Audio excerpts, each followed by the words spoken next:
So magandang umaga po ulit sa ating lahat. So mag-umpisa na po tayo. Ating pong pasalamatan ang ating Panginoon Diyos sa araw na ito. Kung may mga Bible po kayo, pwede niyo po akong samahan basahin ng Psalms 85, pero makikita rin po sa ating screen. Call to worship. Lord, you were favorable to your land. You restored the fortunes of Jacob. You forgave the iniquity of your people. You covered all their sin. You withdrew all your wrath to turn from your hot anger. Restore us again, O God, of our salvation, and put away your indignation toward us. Will you be angry with us forever? Will you prolong your anger to us, to all generations? Will you not revive us again, that your people may rejoice in you? Show us your steadfast love, O Lord, and grant us your salvation. Let me hear what God the Lord will speak. For he will speak peace to his people, to his saints. But let them not turn back to folly. Surely salvation is near to those who fear him, that glory may dwell in our land. Steadfast love and faithfulness meet. Righteousness and peace kiss each other. Faithfulness springs up from the ground, and righteousness looks down from the sky. Yes, the Lord will give what is good, and our land will yield its increase. Righteousness will go before him and make it footstep away. Let's pray. Panginoon Diyos, maraming salamat, Lord, sa inyo pong pag-ibig sa amin. Maraming salamat, Ama, pagkat kami po'y nandirito, Lord, magpupuri sa iyo, magpapasalamat sa iyo, Panginoon. At ipapakita, Lord, yung aming pagmamahalan, Lord, sa bawat isa. Nawa, Amang Diyos, kayo po yung pumagitna sa amin, Lord. Tanggalin niyo po yung mga takot namin, Panginoon, yung mga pangamba namin, Panginoon Diyos. Pagkos sa inyo lang po kami mag-focus, Ama. Lord, thank you. Thank you, Lord, sa pag-guide niyo po sa amin sa mga nagdaang araw, Father. May mga time po na nalimitahan kami, Ama, dahil sa mga nangyayari sa aming paligid, Lord. Yung mga nakikita namin, Panginoon, yung mga nararanasan at nararamdaman namin, Ama. Pero, napakabuti niyo po, Amang Diyos. Pagkat madalas niyo pong pinapakita sa amin, pinaparamdam sa amin, Lord, kung gaano po kayo kalaki, kung gaano po kayo kapangyarihan.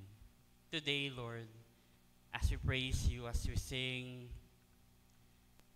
gabayin niyo po kami, Panginoon. Guide us, Lord.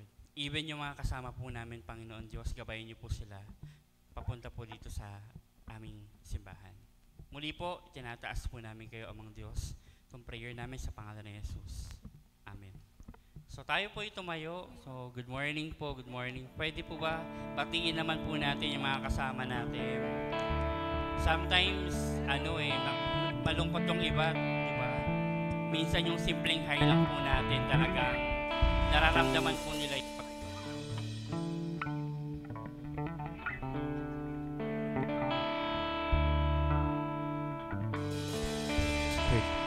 Praise the Lord. Una yan ay isang maganda at mapagpalang araw po sa ating lahat. Tunay nga na sa umagang ito ay isang muling pagpapala, isang blessing para sa atin na tayo naririto, nagkasama-sama, tayo nagising, nakita natin ang ating mga mahal sa buhay, nakita natin ang kagandahan ng paligid na talagang ang Panginoon, ang makikita natin na siya talaga nagbigay sa atin ito. Kaya sa umagang ito, sa ating muling pagsasama-sama, sa ating pananambahan, sa oras na ito, na ihanda po natin ang ating mga puso't isipan sa pagtanggap sa biyaya ng Panginoon sa kanyang mensahe. At sa ngayon, atin siyang bibigyang papuri sa pamamagitan ng mga awitin na iaalay natin sa kanya. Kaya ihanda na po natin ang ating mga sarili sa pagbibigay papuri sa Panginoon. Amen. Palakpakan nga po natin ang Panginoon. Ayan. Hallelujah. Purihin po natin ang Panginoon.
napakasarap mong purihin, napakasarap mong sambahin. Ikaw ang siyang aming itataas sa aming mga buhay.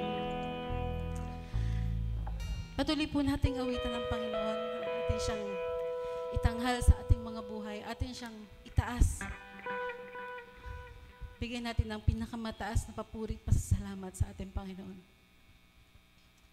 Hallelujah.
aming mga pasasalamat, mga kahilingan namin, O Lord. Meron man kaming mga dinaramdam, physical na sakit, o emosyonal pa na karamdaman, Panginoon. Sa iyo namin ito tinataas at pinagkakatiwala, Panginoon, dahil alam namin, O Lord, Ikaw lamang ang siyang makakapagbigay sa amin ng kasagutan sa lahat. Ikaw magbibigay sa amin ng kapahingahan. Ikaw magbibigay sa amin ng comfort. Sa iyo namin patuloy na itinataas sa aming mga buhay, Lord. Dahil kung wala kaming magagawa. Hallelujah. Hallelujah. Praise you, Lord. We continue to worship and continue to praise your name, Father God. Hallelujah.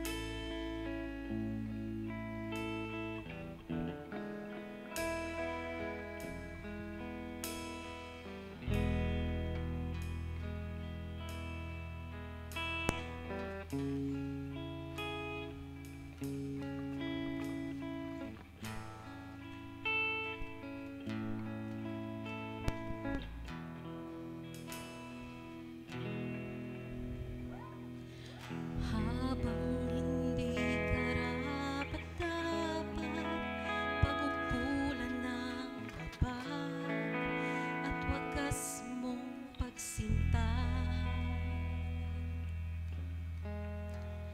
Habang walang kakayanan, masuklian ka ng mabuti sa lahat mong ginawa.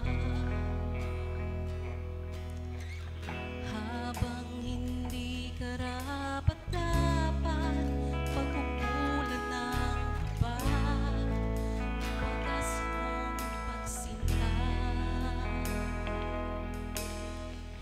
Habang walang kakayanan, masuklian ka ng mabuti sa lahat mong ginawa. Niyakap mo ako sa aking karunihan. Inibig mo ako nang di kayang tumbasan.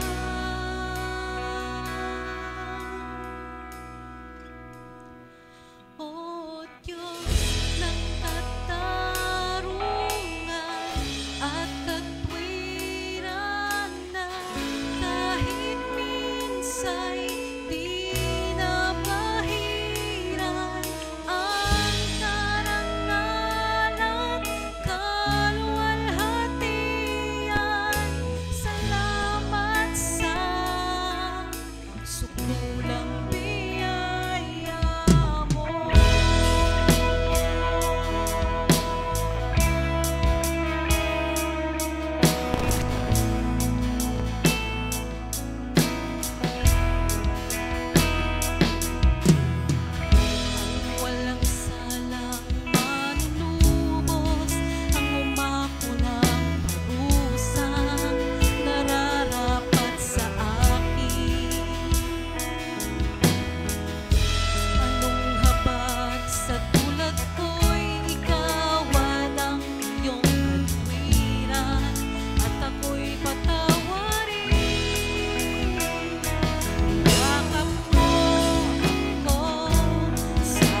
lumapit sa presensya ng Panginoon sa pamamagitan ng panalangin.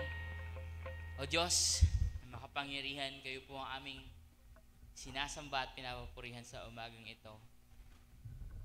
Ano man ang aming mga pinagdaanan sa buong linggo, ano man mga kabigatan, ano man mga karamdaman, o maging mga tagumpay, mga pinagdidiwang, ano man ang kondisyon ng aming puso, ano man nalaman namin isip ay nararapat lamang na purihin ka, hindi lamang sa umagang ito, kundi sa lahat ng pagkakataon dahil kayo ay patuloy na mabuti, patuloy na kumikilos para sa kabutihan ng inyong mga anak.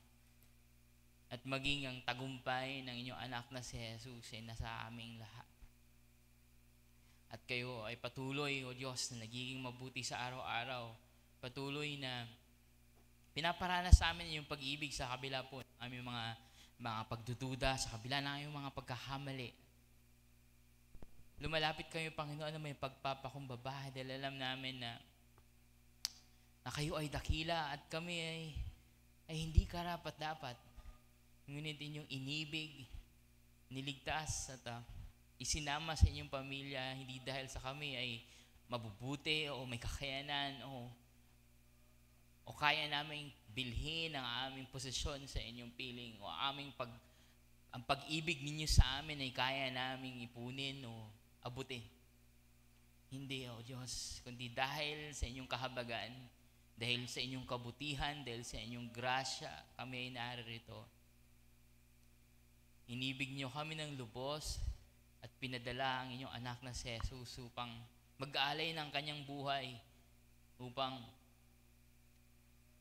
magtagumpay mula sa kamatayan, pagtagumpayan ng kasalanan, pagtagumpayan ng kasamaan. Kaya kami, Panginoon, ay lumalapit sa inyo ng may pagsisisi din sa aming mga kasalanan, may pagpapakumbaba at patuloy na pagtiwala sa inyo na kayo lamang ang aming pag-asa. At higit pa roon, O Diyos, higit pa bilang sa isang pag-asa na inaasam-asam namin, kundi totoong pag-asa na nagpaparana sa amin ng inyong pagtanggap.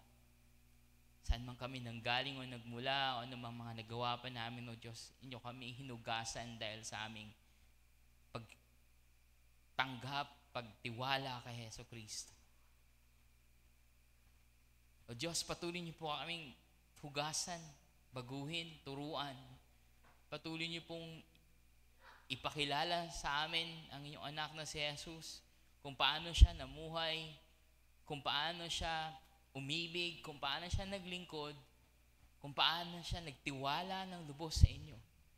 Upang kami, Panginoon, ay maging kawangis niya, hindi lang sa aming pagsusumikap, kundi dahil sa kumikilos kayo sa aming buhay ng buong kapangyarihan. Ang Espiritu na nananahan sa amin na inyong mga anak, ay patuloy na pinagpapasalamat namin, O Diyos, dahil kung wala kayo, hindi pa rin namin kakayanin to, O Diyos. Hindi namin kakayanin na tumayo dito o magsalita para sa inyo o lumapit man lang sa inyo sa tuwing kami may mga pagkakamali o kabigatan sa aming buhay. Ngunit sa inyong pagkilos sa aming buhay, O Diyos, naranasan namin ito. Nagpapasa ilalim kami sa pagkilos ng iyong banal na Espiritu sa aming buhay. O Diyos, patuloy namin itinataas ang aming simbahan, patuloy namin nilalapit ang bawat pamilya na narito, maging bawat pamilya na nire-representa ng bawat membro. O Diyos, bigkisin niyo po kami ng inyong pag-ibig, patuloy niyo po kaming samahan sa aming mga tahanan, ng aming mga pangangailangan, O Diyos, mga responsibilidad namin, at maging ang mga suliranin na kinakaharap ng aming mga pamilya ay sa inyo namin mailapit, may hingi ng saklolo, makahingi ng kalakasan at kapayapaan, O Diyos. Tulungan niyo po kami na masolusyonan ang aming mga kinakaharap gamit ang iyong kagalingan, iyong kalakasan. At anuman, Panginoon, ng mga hidwaan, mga hindi pagkakaunawaan sa mga pamilya namin, gaano man ito kalaki o gaano man ito kahirap, Panginoon, tulungan niyo po kami na tumingin kay Jesus, tumingin sa inyong pag-ibig. Kung gaano man kami kamakasalanan, ay tinawid niyo yung layo na yan, Panginoon, yung distansyang yan. Mula langit hanggang lupa. Sino pa ba naman kami, Panginoon, para magmalaki at magmayabang? At hindi magkasundo-sundo. Kami na mga magkakapatid, kami na isang pamilya na inibig ninyo, O Diyos. Pukawin niyo po ang aming mga puso at isipan. Tulungan niyo po kami na kumilos na may dunong nang galing sa inyo at pag-ibig na galing din sa inyo, Diyos. Tulungan niyo rin po kami harapin ang aming mga suliranin. Kung meron man kami mga pinagkakautangan, meron man kami mga paghahanap ng trabaho, meron man kami mga hindi pa nababayarang mga bayarin o mga gastusin na wala kami maibigay. O Diyos, tulungan niyo po kami makahanap ng paraan. Magbigay po kayo, Panginoon, ng solusyon na hindi namin inaasahan. O Diyos, may mga pagkakataon na kayo na lang talagang nakikita namin na pag-asa, kahit wala kami makitang practical na solusyon, alam namin na walang imposible sa inyo, O Diyos. Ang panalangin ko po sa aming lahat ay kumilos po kayo maging sa aming mga pinansyal na pangailangan. Nang makita namin, O Diyos, na kung kami patuloy na maglilingkod sa inyo at magtiwala at maging mapagbigay rin, ay hindi kayo magpipigil din sa pagbibigay sa amin dahil kayo naman talaga ang unang nagbigay sa amin ng lahat-lahat. Lahat ng kakayanan namin at lahat na meron kami nanggaling din po sa inyo at patuloy naming kinikilala ang pinanggagalingan ng lahat ng kabutihan ng aming buhay. Ganon din po, Diyos, kami bilang isang mga individual na tagasunod ni Kristo. Patuloy niyo po kaming himukin at akayin, Panginoon, sa pagsunod. Na kung nasan niyo man kami dinadala, anumang responsibilidad ang binibigay niyo sa amin ay ang pag-ibig, kabanalan at ang hustisya at katotohanan na naging ehemplo ay si Kristo, ay ito po ang aming tahakin na landas. Manindigan, Panginoon, sa aming pananampalataya na patuloy niyo itinuturo sa amin. Sundin ang mga kautusan ni Jesus na ang karamihan ng ito, Panginoon, ay para sa paglilingkod at pag-ibig sa kapwa. Sa ganitong paraan ay masamba namin kayo gamit ang aming panahon, buhay, aming kakayanan. Kaya narito rin kami, Panginoon, bilang isang simbahan sa katawan ni Kristo, pampatuloy na magpalakasan, maglingkod sa bawat isa, magtulungan na mas lumalim pa sa aming pagkapit kay Jesus, pagsunod sa Kanya, na marinig at matutunan mula sa iyong salita na siya ang aming daan, ang aming buhay, na siya ang katotohanan sa aming pamumuhay. O Diyos, tulungan niyo po kami na maging kawangis ni Kristo. Lahat kami, O Diyos, na wala pong talagang lubusang nakakasunod sa bawat minuto, bawat oras. Turuan niyo po kami at hubugin, Panginoon, dahil sa bawat oras, marami ding humihila sa amin palayo. Maraming distraction. Marami ding mga desisyon na kailangan gawin na kung susundin lang namin ang madaling mga bagay, ay mas uunahin namin yun, Panginoon, kaysa inyong kalooban. At turuan niyo po kami at tulungan, palakasin, O Diyos. Kami din bilang isang simbahan, tulungan niyo po kami na magpatuloy sa paglingkod, magsama-sama na aralin ng iyong salita, purihin ka, magpanalanginan, at maging encouragement para sa bawat isa. Magkaroon ng pagsasama sa loob ng iyong katawan na magiging kapaki-pakinabang sa bawat membro. At hindi lang dito sa loob, Panginoon, maging sa mga taong nakakasalamuhan, maging sa mga pagkakataon ay pinapadala nyo kami sa mga lugar na saan nyo kami gagamitin o sa mga gawain na nakakasama namin ng mga taong hindi pa ba talaga nakakakilala kay Kristo. Sa mga ministries, sa mga paglilingkod ng mga kabataan, sa mga bata, maging sa mga trabaho namin, O Diyos, o sa pamilya, o sa mga komunidad. At pinapanalangin din po namin, O Diyos, ang inyong paghahari dito sa aming bansa. Patuloy niyo pong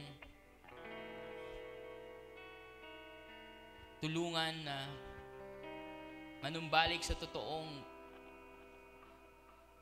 trabaho ng aming mga lingkod na nasa gobyerno, na manguna talaga sila at kumilos para sa kabubuti ng bawat mamamayang Pilipino, lalo na, Panginoon, na yung mga hindi madalas napapansin o napapahalagahan, yung mga hikahos at minsan iniiwasan pa ng hustisya dahil sa kagagawan ng mga nasa kapangyarihan.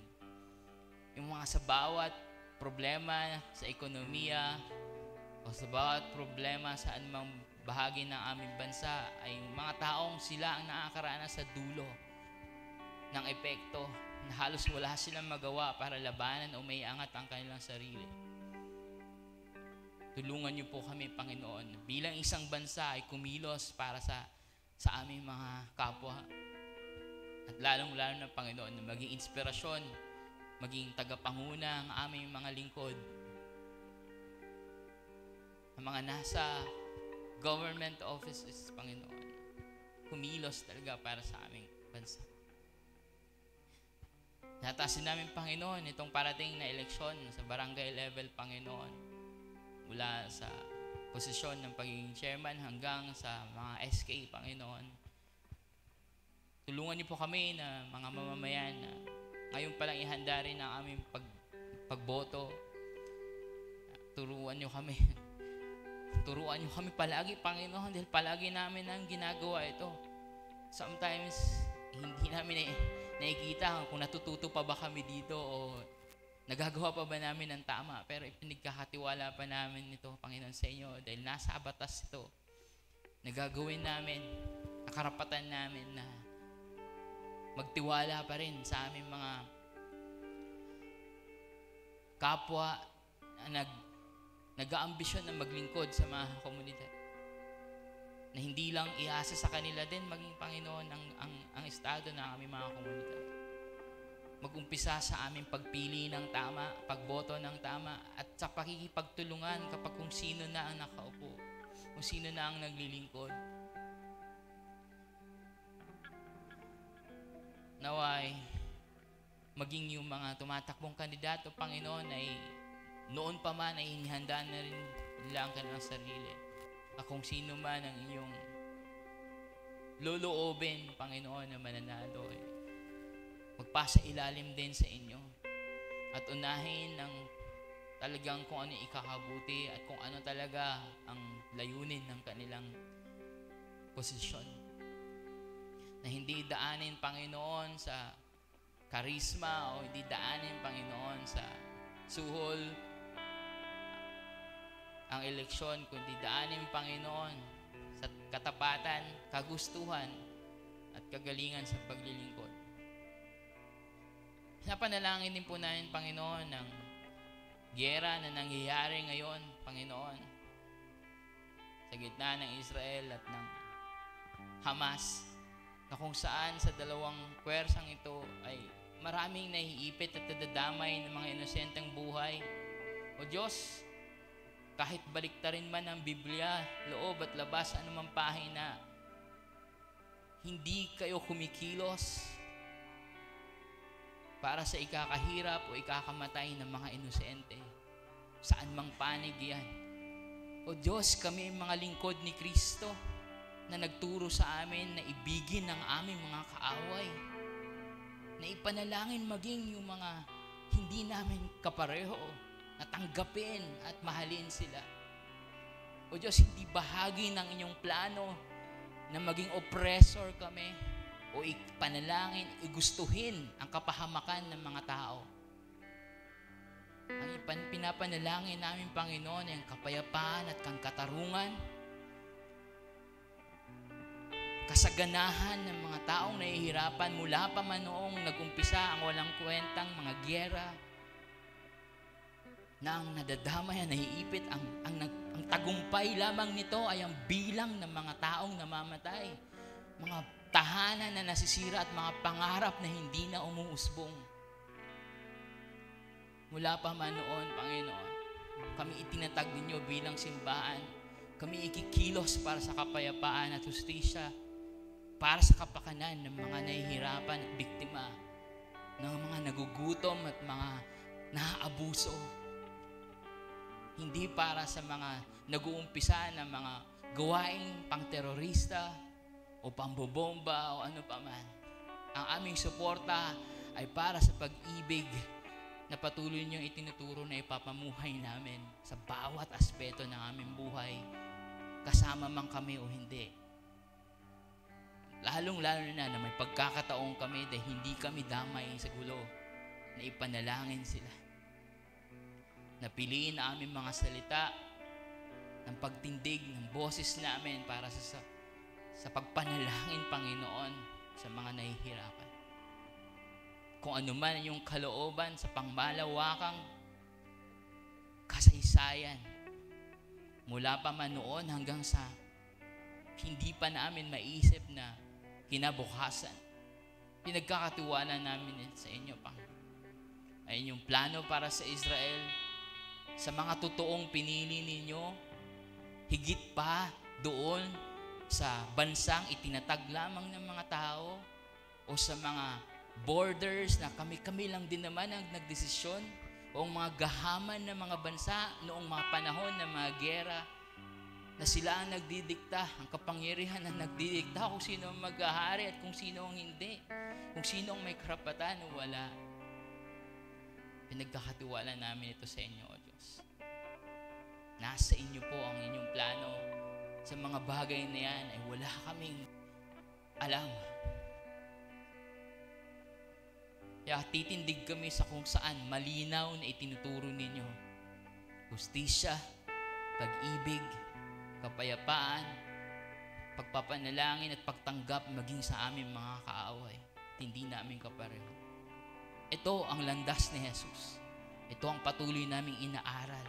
Ito ang patuloy na sisikap kami na kilalanin ang tinuturo ni Jesus sa amin. Dahil kami ay inyong mga tagasunod, O Diyos.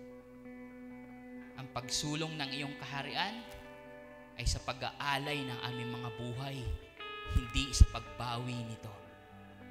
Tulungan niyo po kami na maging katulad ni Jesus. Ito po ang panalangin sa pangalan ni Jesus. Amen.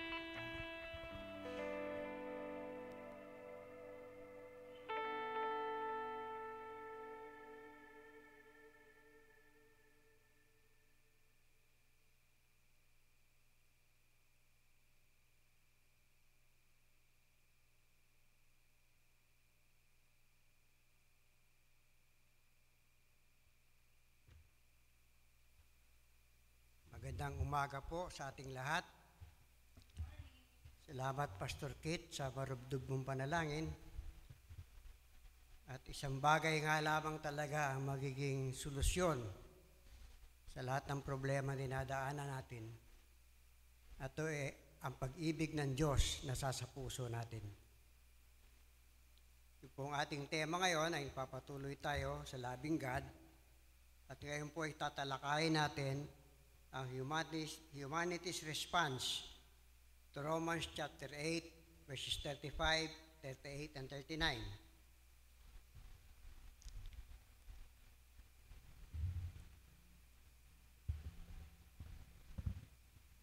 Loving God is the expected, natural, logical response by a redeemed sinner. Ito dapat ang natural na lalabas sa atin kapag tayo ay tinubos ng Diyos, ang ibigin siya.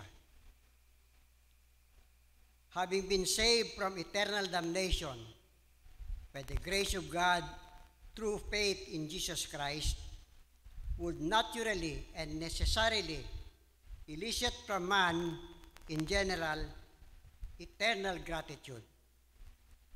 Sadly, however, it is not the kind of response we behold, not just before, but even today. The kind of love God lavishes on mankind is something unappreciated. Why is that so? Let's find out a little more. Manalangin po tayo. Mang Diyos, muli po kaming lumuluhod, malapit sa trono ng iyong biyaya at pagpapala. Pagkilala sa iyong kadakilaan, sa iyong dakilang pag-ibig na ipinamalas mo sa amin, Panginoon. Sa pagsusugo ng iyong bugtong anak na si Jesus, nagkataong tao, akuin ang lahat ng aming mga kasalanan at bilang kabayaran ay namatay sa krus upang sa ganon kami ay maligtas, magkaroon ng kapatawaran sa lahat ng aming pagkakasala, Panginoon. At higit pa roon sa kanyang pagkabuhay na muli, ay magkaroon din kami ng buhay na walang hanggan. Kaya po, Lord, hihiling po namin na muli pangunahan mo kami, maging sa aming maikling pag-aaral sa umagang ito. Matutunan po namin ang tamang landas, Panginoon, ang tamang direksyon. Sumaamin ang iyong pag-ibig na siya namin ipamumuhay, Panginoon, upang matuto kaming umibig sa aming kapwa, maging sa aming mga kaaway, Panginoon. Ito lamang po magkakaroon ng kadahilanan upang magkaroon kami ng kapayapaan at katiwasayan, Panginoon. Salamat po, Diyos. Salamat po sa pagpapala mo sa bawat isa amin, sa aming po music team, sa worship team, Panginoon. Hinihingi po namin ang patuloy na paggabay mo sa amin sa pamagitan ng Banal na Espiritu upang maunawaan po namin ang mga bagay na tatalakayin namin, Panginoon, at magsilbi po itong aral sa amin na magiging gabay po sa buhay namin. Salamat po, Diyos, dahil iyo ang lahat ng kapurihan, ang lahat ng kaluwalhatian, ang lahat ng kapangyarihan. Sa ngalan po ni Jesus. Amen. Our main text, paki-plus lang po, Romans 8, mula po verse 35, then 38 and 39. Sabi nga po ni Pablo, who will separate us from the love of God? Ang ibig lang pong sabihin ni Pablo, walang sino man o anuman ang makapaghiwalay sa atin sa pag-ibig ng Diyos. Iniibig tayo ng Diyos kung sino tayo, kung ano tayo. Tayo na lamang ang tumatanggi. For I am convinced that neither death nor life, neither angels nor demons, neither the present nor the future, nor any power, neither height nor depth, nor anything else in all creation will be able to separate us from the love of God that is in Christ Jesus our Lord. Walang anuman, walang sino man makapaghihiwalay sa atin sa pag-ibig ng Diyos.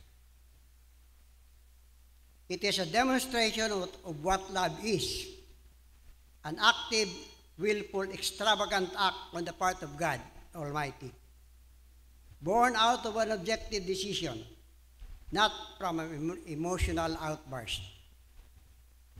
Christian apologist R.C. Sproul, in his book, Essential Truths of the Christian Faith, says that in our society today, love is usually spoken of in passive terms.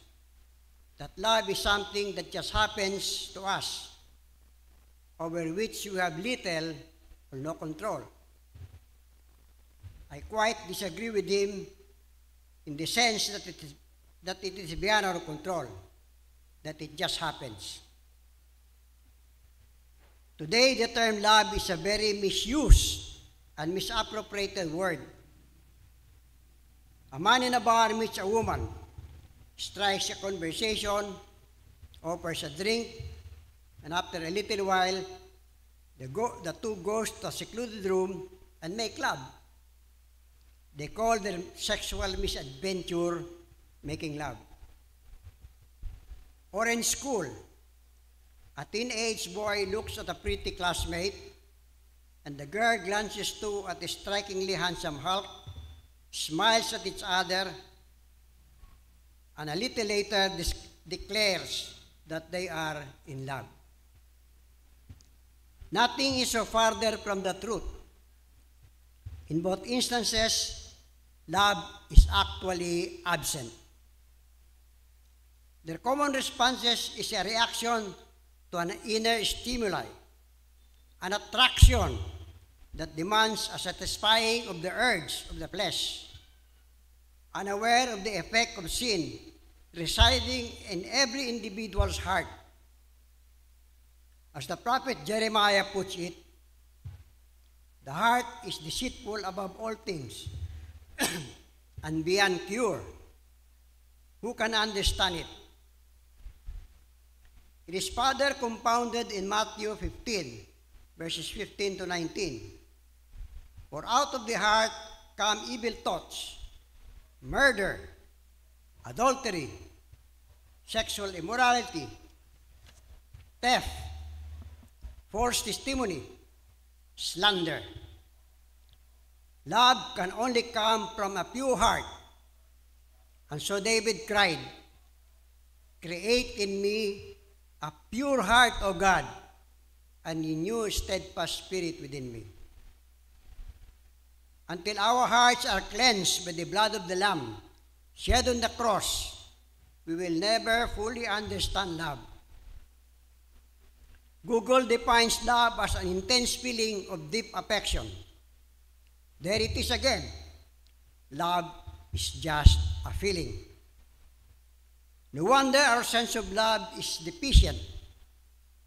So unlike the love God lavishes on us.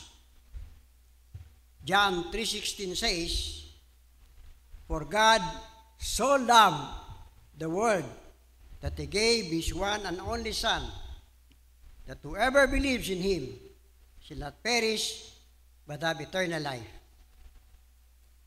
The word "so" in itself has little meaning and quite insignificant. But when attached to love, so love makes it incomprehensible.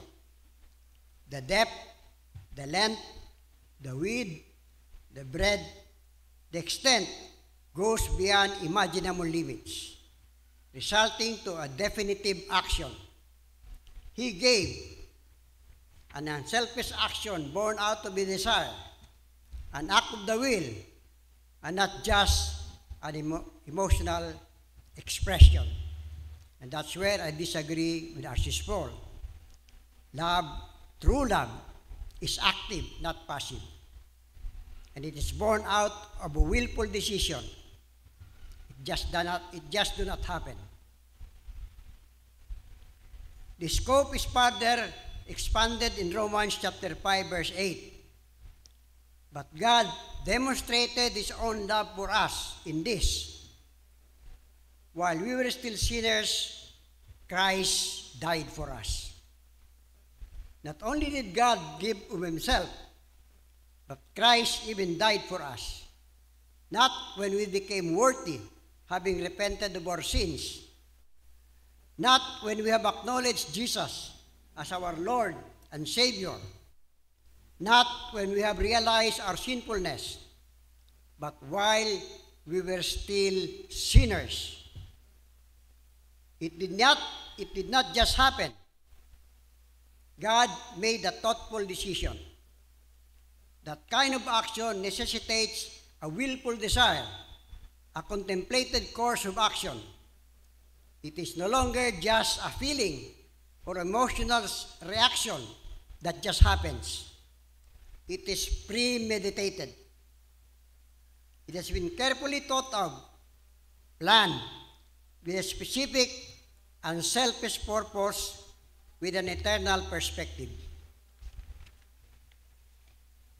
It is no wonder then that we could not come up with a description of what love is and not really be able to wholly define it.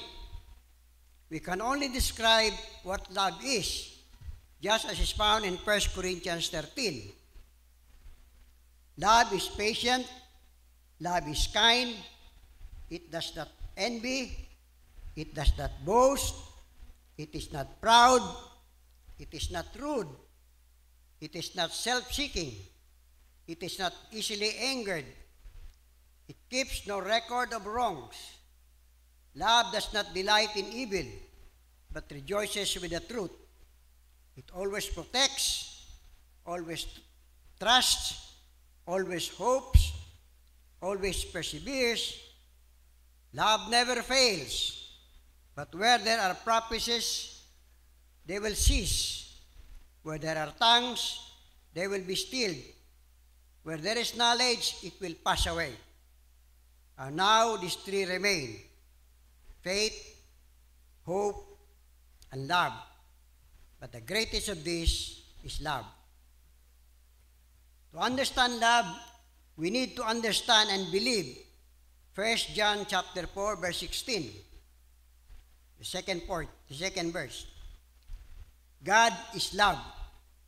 Whoever lives in love lives in God, and God in him. To understand love, we need to go back to the originator of love. In the Old Testament, there's only one Hebrew word for love: ahev. Strong's Concordance defines ahev as to delight in, to desire, and to be attracted to. It speaks of a tender, earnest love that desires to see and be in the presence of the object of love. In the Greek, however, there are 8 kinds of love. Eros, or romantic, passionate love. Eros is passion, lust, and pleasure.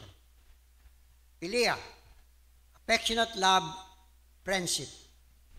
Agape, selfless, universal love. Storge, familiar love. Mania, obsessive love. Ludus, playful love. Pragma, enduring love. And Piloteo, self-love.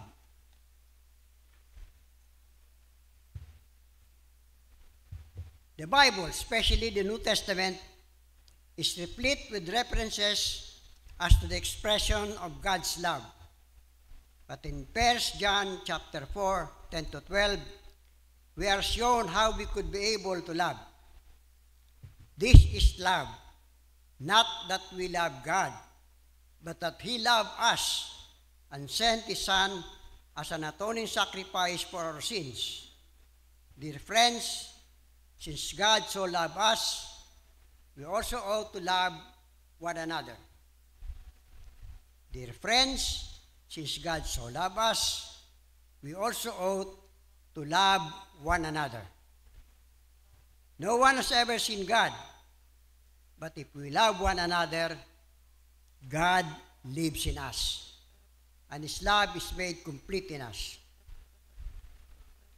Consequently, we humans will necessarily respond to the expressions of God's love, as we do respond in 3 different manners. First, utter disbelief. Second, mixed emotions. Third, responding with gratitude.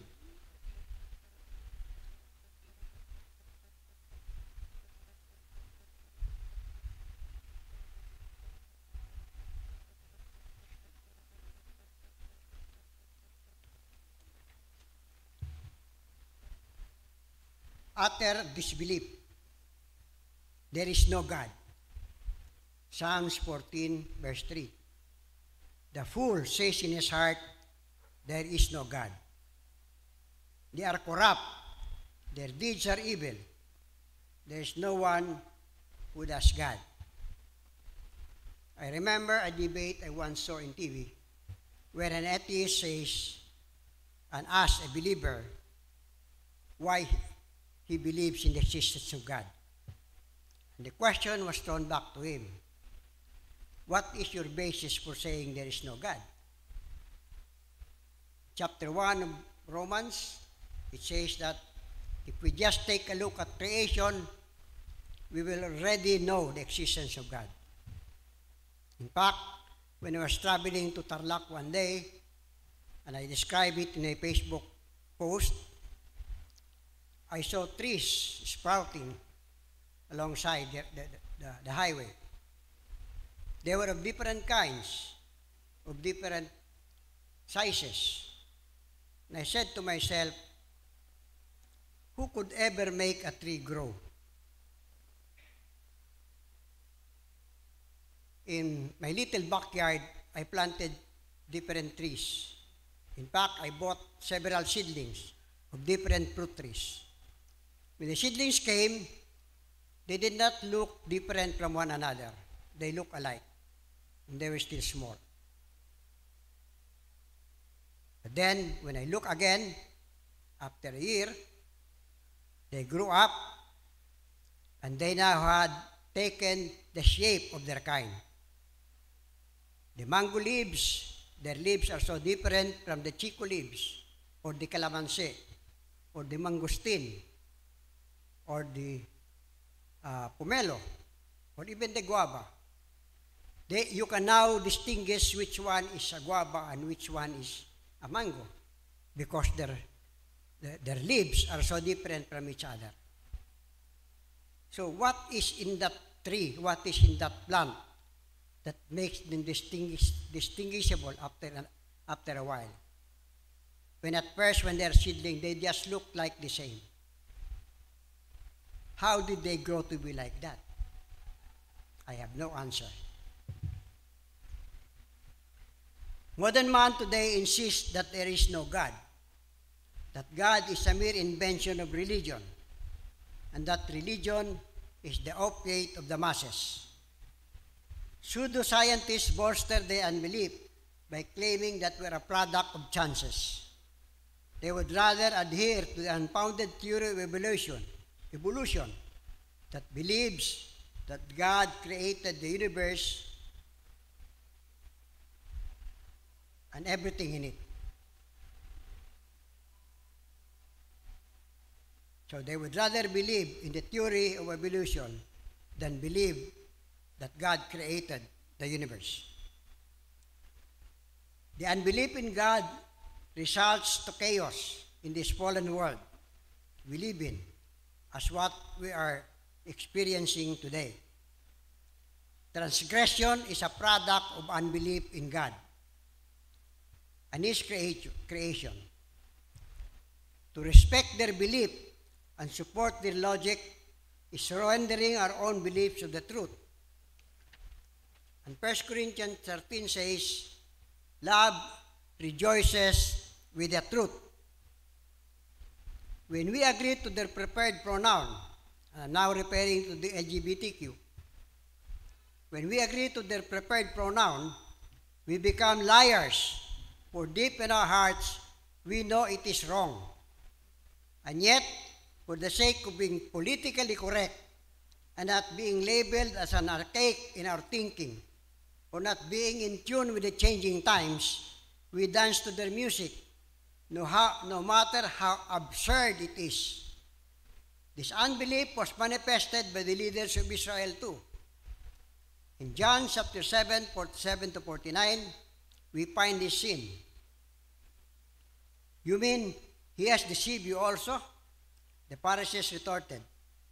Has any of the rulers of the Pharisees believed in him? No, but this mob that knows nothing of the law, there's a curse in them. In John chapter 8, 59, the Jews even pick up stones to stone Jesus to death. The religious leaders saw themselves as an elite group that alone had the truth, and they resisted the truth about the Christ despite the evidences of the miracles, because it wasn't their kind of truth. To begin with, it is easy to think that we have the truth, and those who disagree with us do not have any truth at all. But God's truth, the real truth, is available to everyone who cares to know through the Scriptures. But the Pharisees were self-centered and so became narrow-minded. The Pharisees' attitude is a clear illustration of how sin has warped their minds and a thick veil has prevented them from recognizing the promised Messiah who was to come. Despite their knowledge of the prophecies about the coming Messiah, they failed to respond appropriately as their minds were clouded with self-righteousness and pride. They thus acted in utter disbelief of Jesus. Second reaction, mixed emotions. John the Baptist must have been suffering from this predicament. He relentlessly preached the coming of the promised Messiah and urgently urging his listeners to repent. He even boldly proclaimed that Jesus was the Son of God, which could cost him his life. But he had his moments of doubt too, just like us. Matthew records this in Matthew chapter 12, verses 2 to 3. Matthew 11, verses 2 to 3. When John heard in prison that Christ was doing, he sent his disciples to ask him, "Are you the one who was to come? Or should we expect someone else?"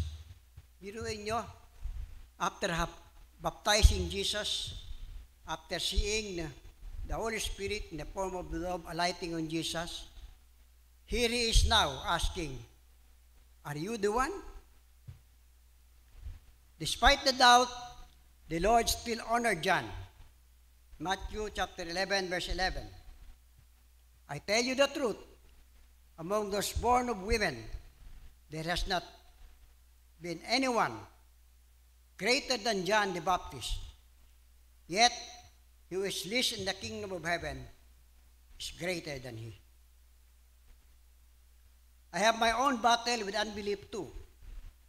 Last September 8, as you know, it was my birthday, my son Jay texted me to leave the house in Tarlac at 5 o'clock in the afternoon and proceed to the Metro Town Mall. And from there, go with him to SM Mall to join my grandchildren for a dinner they were tendering in my behalf. I texted back with a mere okay.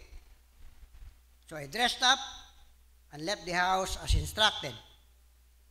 I purposely left my cell phone as it was charging. I was previously advised not to unplug until the battery was at least 80% charged to prolong the life of the battery. When I was already seated in the jeep, I then remembered that I was not able to inform my son Jay that I was already leaving the house, nor specify where in the mall I will be waiting for him. Sipin nyo, sa katangahan ko, hindi ko nasabi kung saan ako maghihintay sa loob ng mall. Upon arrival at the mall, I went in and proceeded to stand near the front door, the one facing MacArthur Highway. I was thinking he might be coming from the Capas branch of Pure Gold where he works.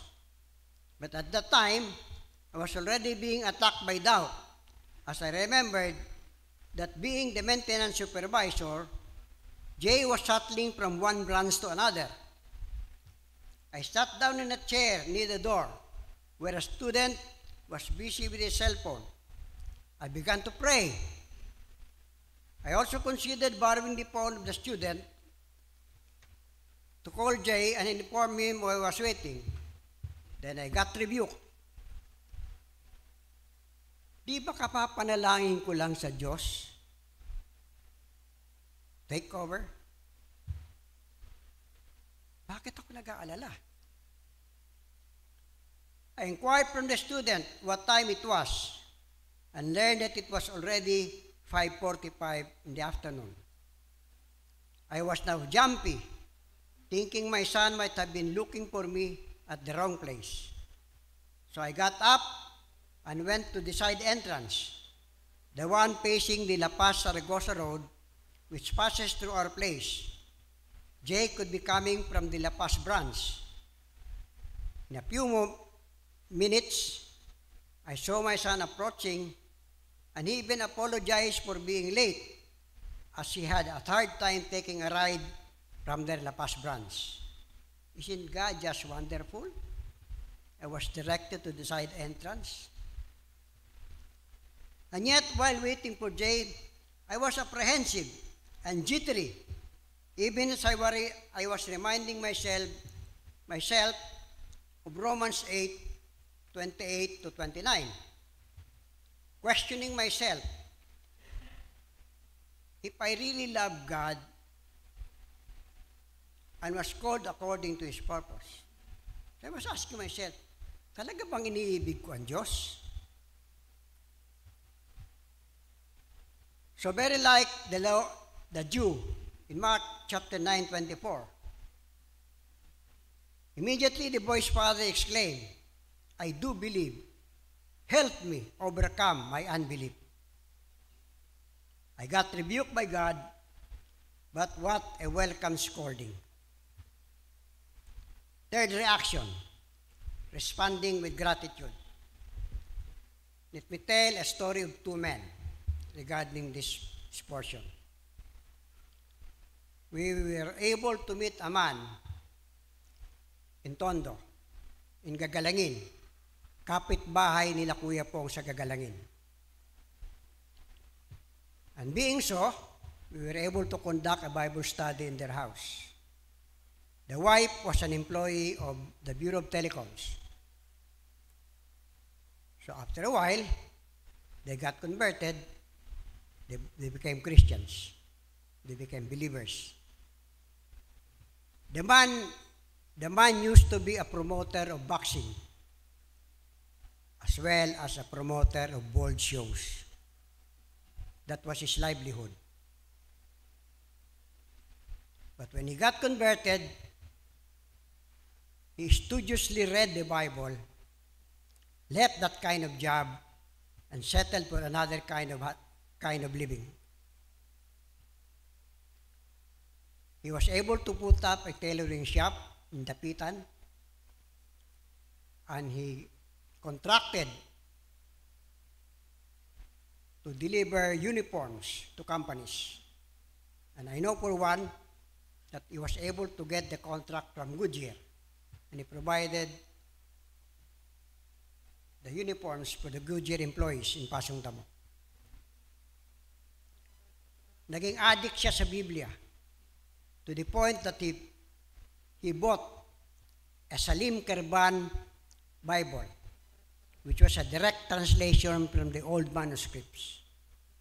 Tulo ang laway namin sa Biblia ngayon, but we could not afford it. It was too expensive. In the 1980s, it was already costing more than 2,000 pesos. But in his desire to know better, he bought that book. And he was so passionate about his newfound belief that he attended the Bible study that we were also conducting at the Bureau of Telecom, where his wife works. But he got out of control. He began attacking the Catholic belief, even the Virgin Mary. And so you know how the employees there would react, as most of them were Catholics.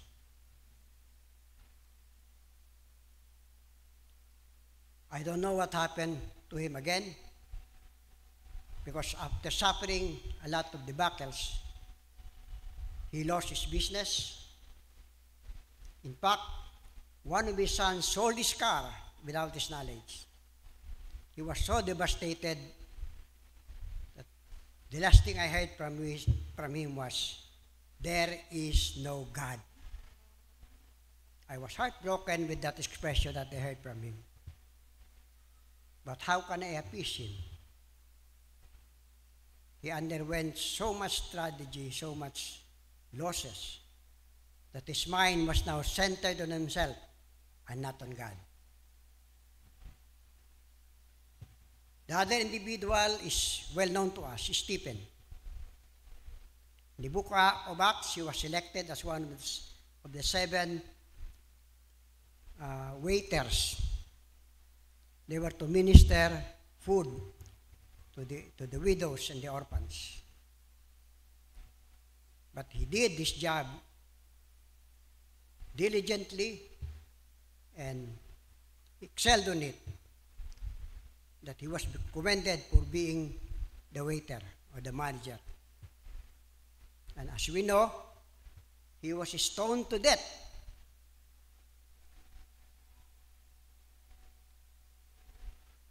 But he did not relent on his belief in God.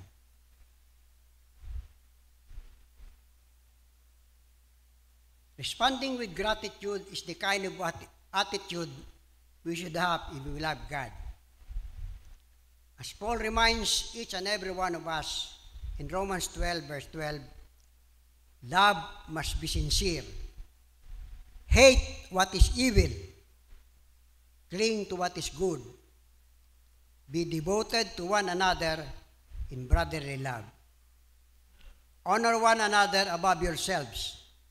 Never be lacking in zeal, but keep your spiritual fervor. Serving the Lord. Be joyful in hope. Patient in affliction. Faithful in prayer. Share with God's people who are in need. Practice hospitality. Loving God entails our full compliance and faithful exercise of such an admonition. And by doing so, we honor God. To be patient even in affliction, and gratitude even in harsh persecution, shows our faith and trust in our sovereign Lord. And this is what Stephen displayed. Even when he was being stoned to death, he was thinking of the safety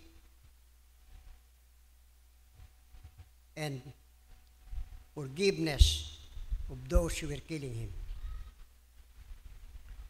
This was the kind of attitude Mary, the mother of Jesus, demonstrated. When informed of her upcoming pregnancy, she did not lash at the angel and complain that she could be in trouble.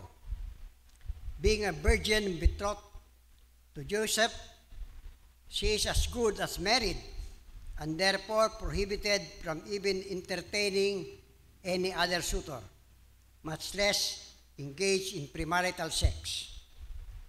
If she was discovered pregnant prior to the actual wedding ceremony, she would be guilty of adultery and stoned to death. Yet, she obligingly welcomed the news and expressed her gratitude in a song now known as the Magnificat. My soul glorifies the Lord, and my spirit rejoices in God my Savior, for he has been mindful of the humble state of his servant. From now on, all generations will call me blessed, for the Mighty One has done great things for me. Holy is his name. His mercy extends to those who fear him, from generation to generation. He has performed mighty deeds with his arms. He has scattered those who are proud in their inmost thoughts.